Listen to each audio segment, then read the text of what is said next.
Hello and welcome back. AI.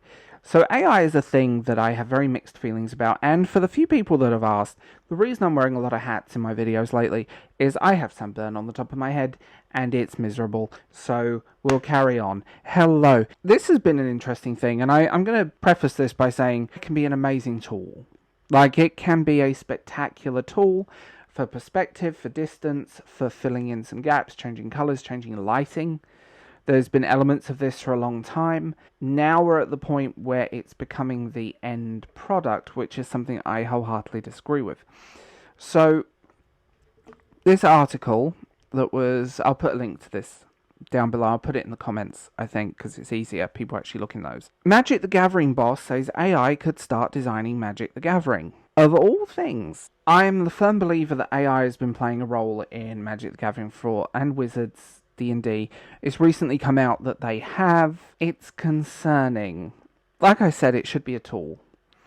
And it can be an amazing tool to use, but it should never be the end product. There needs to be a human involved, and without humanity, art is not art. If that makes sense. Hi, ex-art student. Coming from this article, with the recent explosion of AI tools, many still unsure how artificial intelligence will change the landscape surrounding entertainment. In some cases, using AI, art has been labelled as harmful, while companies like Pixar have used AI to great effect. As AI tools are still somewhat recent development, many members of the gaming industry are still wondering how they will fit into the landscape. He confirmed in a Tumblr post of all bloody who uses Tumblr, by the way? It can assist in play design and balance. I think this is kind of an iffy area. Head designer responded to the following: I believe there will come a day where AI is a tool we use for design, but there's a whole host of issues to work through before we get there. While AI tools can certainly have benefits, like writing or data analytics, and still plenty of downsides to using it, copyright infringement, plagiarism, and even data breaches, are all very real problems with companies that have faced when using AI without proper checks and balance. This I agree with. This I completely agree with. I hope it stays on point with this, because it can be this amazing tool, and tools are designed to be used. The issue I do have with AI as a whole, and this is something I think I've pointed out, is that AI strips the humanity out of their work. It strips something, it strips that key point, this whole notion that art should have a human behind it. And other recent developments have happened, like D&D publisher updates policies, AI discovered in the latest book. Artists face pushback after using AI for polish and editing. But my thing is, how much of that work is AI and how much of it is real? So, was it just a drawing that they didn't have time to finish, because I know deadlines are close? And like I said, tools for amazing artwork and correcting things, and I've used it, like I said, for distance and perspective, because my sense of distance, depth, and perspective are completely off, to a point that it's actually put my life in danger. Train stations, and not realising the gap between the lines and me. So, in another article, Dungeons & Dragons maker Wizards of the Coast have acknowledged AI-generated artwork was published in its source book, while releasing which was released digitally on August 1st. The Hasbro company said in a statement they will update its policies going forward to keep AI-generated or assisted work out of its publication. Images remain online at D&D Beyond, and are expected to be included in the physical book released on August 15th. While we wasn't aware of the artist's choice to use AI for the creation process of these commissioned pieces, we have discussed it with him, and he will not use AI for Wizard's work moving forward. And that's good. That is good, because I think the line here is blurry if you cannot tell how much of the image has been generated with AI versus how much of it, and copyright on AI is really strange if you can't own it. That is a thing. That may change, but right now, in the UK, AI isn't covered by anything, really. So that keeps pushing it. This isn't the first time AI creations and the world of tabletop gaming have clashed. In March, makers of Pathfinder and Starfinder promised all content from its artists will forbid the use of AI in their work. About 2 months before that, a group of 3 artists filed a first-class complaint against 2 companies to make AI tools, DeviantArt which has its own AI generator. The fallout for the inclusion of AI in social media is relatively muted, while many noted the influx of this kind of art is relatively new to the industry. And this is also the thing, so I will put it this way, an artist doesn't own a style. Every piece of work is inspired by something else. Every piece of work is created. There have been people giving books on Goodreads and Amazon 1-star reviews because AI has been used on the cover. The thing is about that is most writers do not have say in their book covers. And that's completely down to the publisher. So if you're going to go after anyone, go after the publisher, not the writer. That's a whole mess of things. I mean, AI tools have been... once they start becoming the product, once they start becoming the end result, with little to no editing, there's a problem. And I use art books for bases and drawings and illustrations and people all the time. It's a thing. Because proportions are off. I think there is a line between a tool and the product.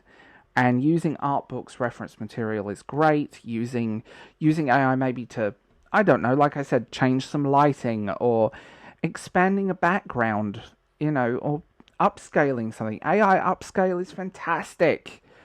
But this is a bad move, and I think just taking the AI out of the equation, I think Wizards have got very lazy. I talked about this in my previous video on the Lord of the Rings crap they pulled. What I find interesting, and this is a whole thing, is that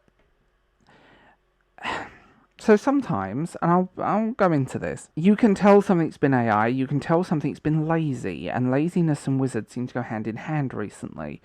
The Lord of the Rings set, for example, looks very lazy. The imagery lacks a lot of polish.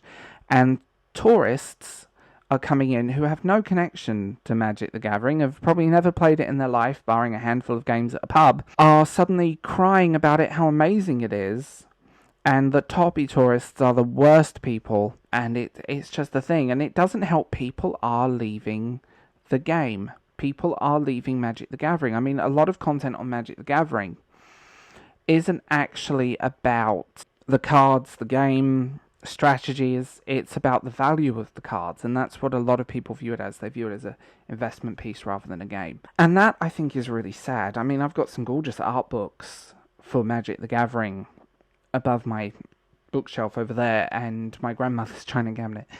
And I think, some of these are spectacular. And then you get lazy art. I mean, the set they did inspired by Norse mythology was quite lazy. It's pretty, but it was lazy and somewhat predictable. And I'm double checking we're not going on too long on this one. I think AI art is a problem. I think AI writing is a problem. And that's the one thing I agree with the strikes and the writer's strikes and so on, the AI element, or do actors own their faces? Can they just pull stuff from other movies and go from there? I think the problem is once you start stripping the art and the artist and start stripping those things apart, it ends up becoming this weird mess of creation. I mean, there's one blog post on creativeblog.com. The Dungeons and Dragons AI art controversy feels inevitable. Can we be sure it won't happen again? AI art remains hugely controversial, but it started to crop up in many places. The resistance is becoming more difficult. Dungeons & Dragons is the latest brand to find itself embroiled in the controversy, after fans criticised the use of AI art in a new adventure book. I think this is the thing. Use of this tool is inevitable. As a tool, there's an artist I won't name, he's a writer, very good writer, who uses AI as a tool. I mean, now, for example, I have a Photoshop subscription. I can expand those images, make things look really cool. I can expand those images and make things look really cool and change things at the push of a button. How much of that is my own editing? How much of that is my own AI? I mean, on this video alone, because I've got a touch of sunburn, I've used an AI correction tool which corrects the lighting and the video, because, you don't need to see me looking rather red. And I don't shoot in 4K for many reasons. The AI tool can't process 4K video. I think this is just someone who... I spent a lot of time. I did art school. That's my background. The work that goes into it. Yes, art school was a lot of replicating other people's work, but there is a lot of creativity on the original pieces. I find this whole debacle just sad, really, because it's already an undervalued, underpaid industry that is looked down upon. There is no way around that. I mean, if you're an artist or a creative, be you making indie comics, although these people do seem to be allergic to self-promotion.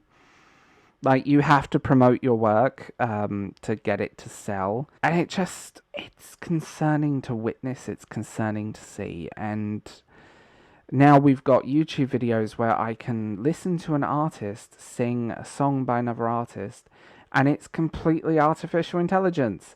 It's completely AI in every way. The vocals, everything. There's been a recent hit song that used AI. Like, there is a whole mess of this, and does that devalue the artist? Do I want to listen to Britney Spears singing a Madonna song? Do I want to listen to Marilyn Manson cover Lady Gaga? You know, do I want to listen to Gaga singing a Mariah Carey song? You know, it's this endless flow of everything, and I think it's devaluing. I think there are a lot of struggling artists that I know. There's a lot of people who are amazing that don't get the work, that have to have day jobs, that can't make a living off their art. And where we go, that's the problem here. And as someone who put his foot into the art industry and graphics design industry, and still kind of keeps one toe in. I won't say what I do, but on the outside, because it's under my real name, I keep one toe in as kind of a backflow of little extra bit of cash here and there. It's just this undervalued industry that people really do look down upon, that people don't care about. They just see a pretty piece. I know someone who is a photographer, and there is a massive difference between what people want and what people are willing to pay for. And my friend, she's an award-winning photographer. She's photographed celebrities, and she's done weddings for lords and ladies and stuff like that. She's published several books, and I say this about her work. In her own words, she said, there are people that, like, they see the price, and these are wealthy people that cannot wrap their head around her fees and costs. And it's like, they expect it to just kind of magically appear. It's shockingly undervalued as an industry, be it photography. And I think photography had a image problem when I was in college. I did a little bit of that any pretty girl with a camera can pick up, can be a photographer, can pick up and go. And it doesn't work that way. I know a lot of people that left the industry. I know a lot of people that have left the arts industries completely because they cannot get work. They cannot, what people want and what they're willing to pay. And the emergence of AI, I think, is going to make that worse. I think it will rat out the bad artists. It will rat out the lazy artists. The good artists, the people that genuinely are talented, are the ones that are going to suffer. There is no way around that. There is no if, buts, and maybes. And there it is. So, as always, tell me what you guys think in the comments below. I'm curious on this one. And I'm also going to add, I have a Patreon. You can join this channel. You can support in any way possible.